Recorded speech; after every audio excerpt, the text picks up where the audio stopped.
America के राष्ट्रपति Donald Trump जब से दोबारा गद्दी पर बैठे हैं, हर दिन वह कुछ नया धमाका कर रहे हैं।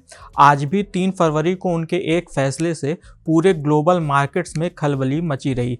भारत का शेयर बाजार भी गिरावट के साथ बंद हुआ ये कि ट्रंप ने 3 देशों कनाडा, मैक्सिको और चीन पर फिर से टैरिफ लगा दिया है। कनाडा और मैक्सिको पर उन्होंने 25% और चीन पर 10% टैरिफ का ऐलान किया है।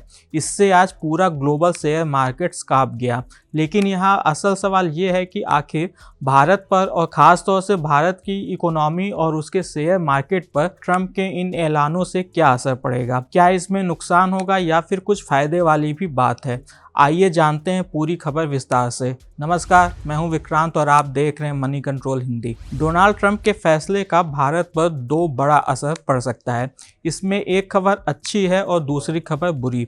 अच्छी खबर यह है कि ट्रंप ने मैक्सिको और कनाडा के साथ साथ चीन पर भी टैरिफ लगाया है। इससे इन तीनों देशों से अमेरिका में जाने वाले सामान महंगे हो जाएंगे। इसका सीधा असर यह होगा कि जो अमेरिकी कंपनियां अभी तक चीन, मैक्सिको और कनाडा से सामान खरीद रही थी, उन्हें अब सस्ते सामान के लिए नए सप्लायर्स की तलाश करनी पड़ेगी। वैसे भी पिछले कुछ सालों से भारत को चीन के विकल्प के रूप में देखा जा रहा है और चाइना +1 स्ट्रेटजी के तहत अब अधिक से अधिक उत्पादन भारत में शिफ्ट होने की संभावना बढ़ गई है। ऐसे में भारतीय मैन्युफैक्चरिंग कंपनियों को यहाँ पर बड़ा फ़ायदा मिल सकता है, लेकिन यहाँ पर कुछ चिंताएं भी हैं। कनाडा और मैक्सिको ने भी अमेरिका पर टैरिफ से जुड़ी जवाबी कार्रवाई करने की कसम खाई है। चीन ने तो अमेरिका के इस फैसले को वर्ल्ड ट्रेड ऑर्गेनाइजेशन यानी कि WTO में चुनौती देने की बात कही है। इन सब के चलते वैश्विक स्तर पर एक ग्लोबल ट्रेड वार शुरू होने की आशंका बढ़ गई है। अगर ऐसा होता है तो अभी पूरी दुनिया में जैसे सामानों की आवाजाही होती है, उसमें रुकावटें आ सकती हैं। इससे भारत में भी महंगाई बढ़ने की आशंका है, क्योंकि कई ज़रूरी कंपोनेंट्स और कच्चा माल हम अभी भी विदेशों से ही आयात करते हैं। ऐसे में अगर इनकी कीमतें बढ़ती हैं तो जाहिर सी बात है कि घरेलू इंडस्ट्रीज पर दबाव बढ़ेगा। दूसरा असर यह है कि ट्रंप के इस फैसले से अमेरिकी डॉलर इंडेक्स में मजबूती आ सकती है, जो कि शेयर बाजार के लिए बुरी खबर साबित हो सकता है। अमेरिकी डॉलर इंडेक्स में मजबूती का मतलब है कि विदेशी निवेशक भारत में बिकवाली करना जारी रखेंगे।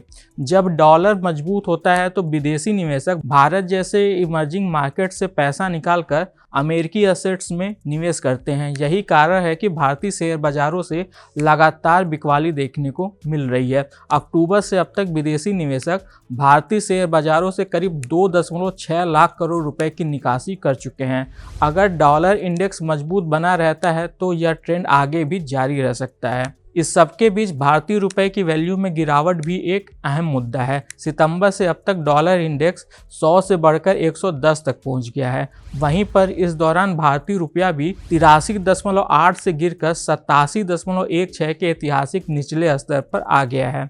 वैसे बाकी इमर्जिंग देशों की करेंसी में आई गिरावट के मुकाबले भारत की गिरावट कम है, लेकिन फिर भी यह इतना है कि इससे इंपोर्ट महंगा हो सकता है और महंगाई का दबाव बढ़ सकता है। हालांकि भारत के लिए एक राहत भरी खबर भी है। भारत अभी तक अमेरिका की टैरिफ लिस्ट में नहीं है। अभी तक हम इसलिए कह रहे हैं क्योंकि ट्रंप ने चीन को रोकने के लिए ब्रिक्स देशों पर भी टैरिफ लगाने की धमकी दी है और भारत ब्रिक्स संगठन का एक अहम सदस्य देश है। लेकिन फिलहाल ट्रंप ने सिर्फ चीन पर ही टैरिफ लगाया है, जिससे कि नई दिल्ली और वाशिंगटन के बीच व्यापारिक संबंधों को सुधारने का मौका मिल सकता है। देखना दिलचस्प होगा कि सरकार इस मौके का कैसे फ़ायदा उठाती है। आज के इस खास वीडियो में बस इतना ही। आपको यह जानकारी कैसी लगी हमें कमेंट कर जरूर बताइएगा। बिजनेस और स्टॉक मार्केट से जुड़ी ऐसी खबरों के लिए आप हमारी मनी कंट्रोल हिंदी की वेबसाइट को विजिट कर सकते हैं। इसके अलावा आप हमें यूट्यूब, फेसबुक, इंस्टाग्राम और एक्स यानी कि ट्विटर पर भी फॉलो कर सकते हैं। Thank you.